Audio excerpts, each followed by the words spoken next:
Vă spunem un bun venit tuturor la începutul serviciului divin al orei de rugăciune și în numele Domnului nostru Iisus Hristos dorim să intonăm imnul de sub numărul 184. 184. La ta chemare vin.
Tu ai făcut posibil această întâlnire. Amin. Îți mulțumim că ne-ai binecuvântat în săptămâna care a trecut și ne-ai oferit o nouă zi în care să ne putem bucura de părtășia cu tine.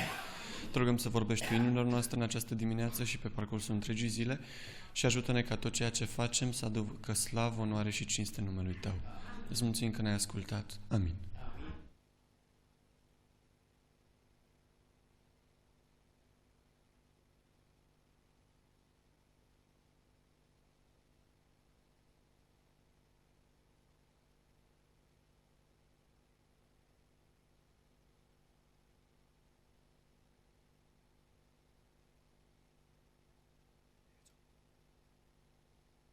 Morning.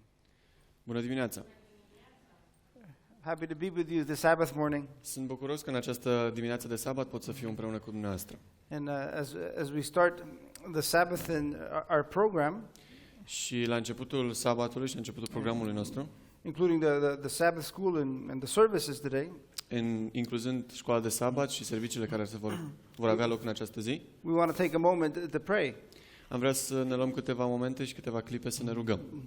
I want to share with you this morning from Luke chapter 11. Aș vrea în această dimineață să citim câteva versete din Luca, capitolul 11. Luke chapter 11. Luca, capitolul 11.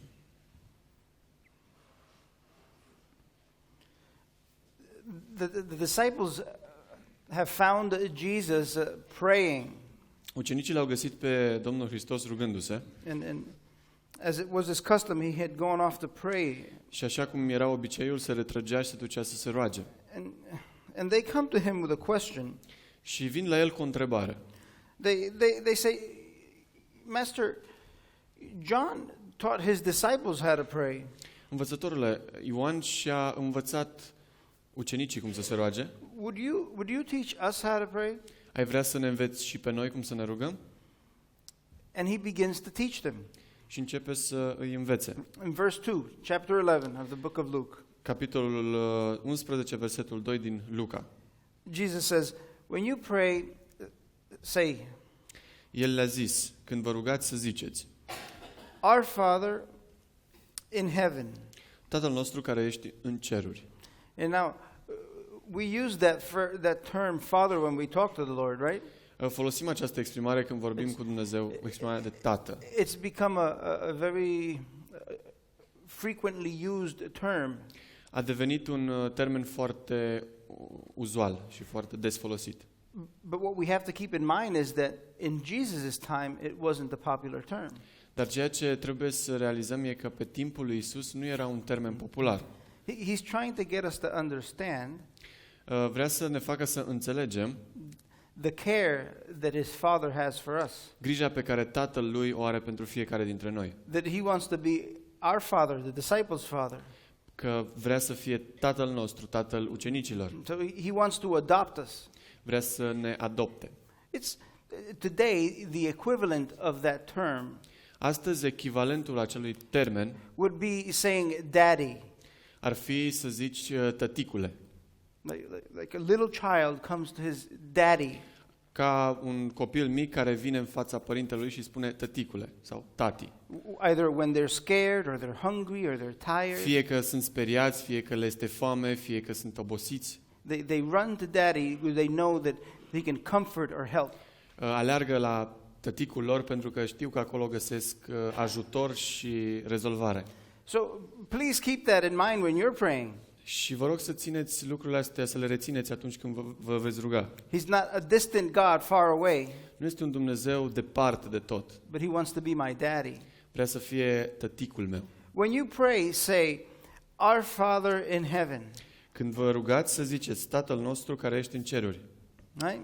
He says, Hallowed be thy name. Sfințească-se numele Tău. Your name is holy. Numele Tău este sfânt. So he impresses the disciples, us, Așa că le spune ucenicilor, ne spune nouă. with the holiness of the God that we serve. Și ne arată sfințenia Dumnezeului pe care îl slujim.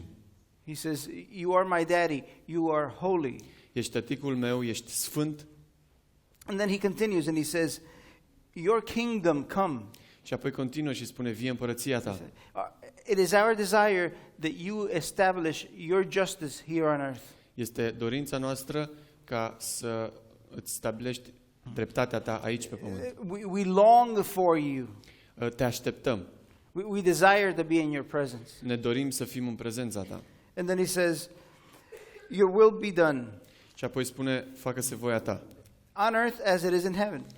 precum în cer, așa și pe pământ. So be it here as it is upstairs. Cu alte cuvinte, să fie aici jos, așa cum e acolo sus.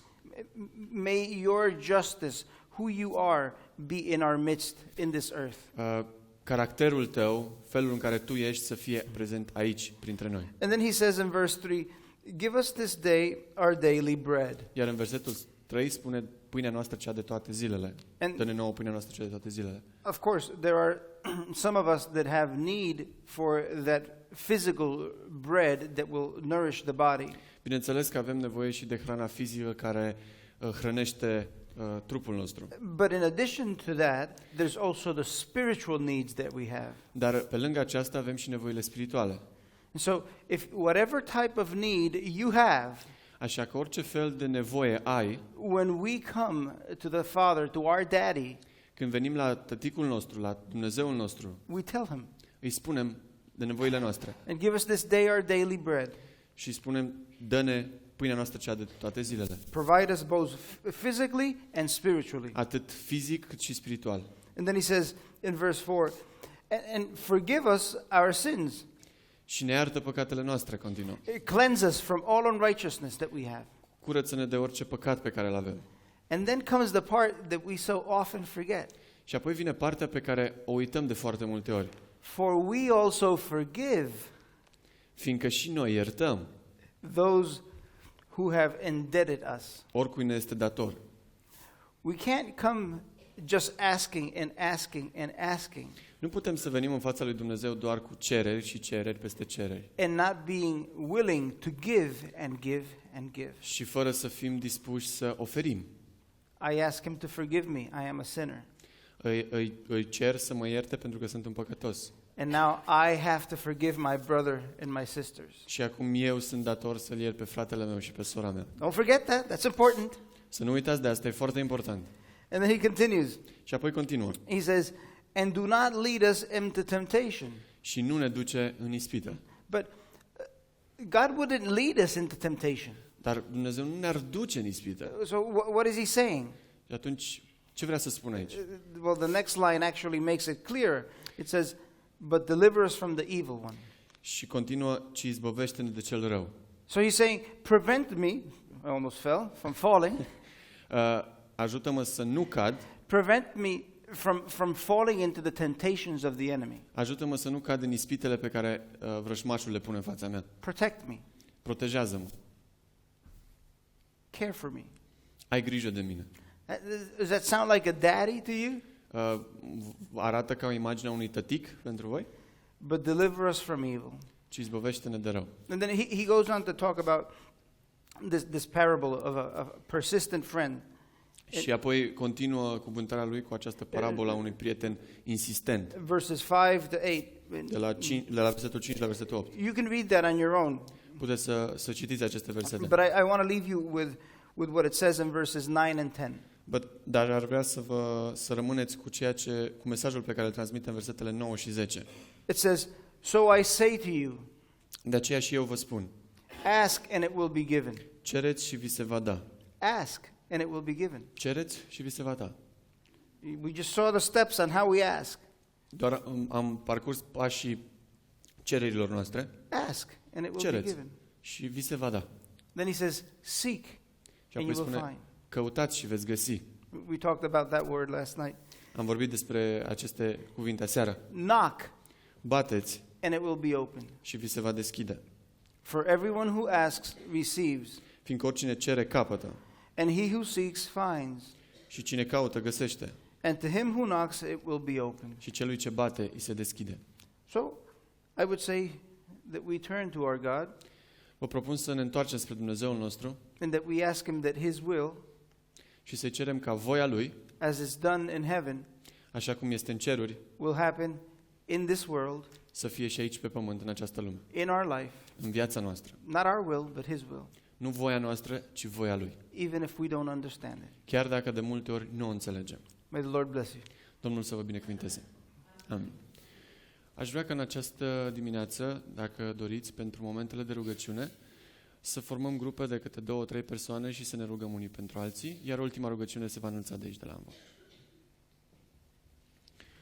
We'll form groups of 2-3.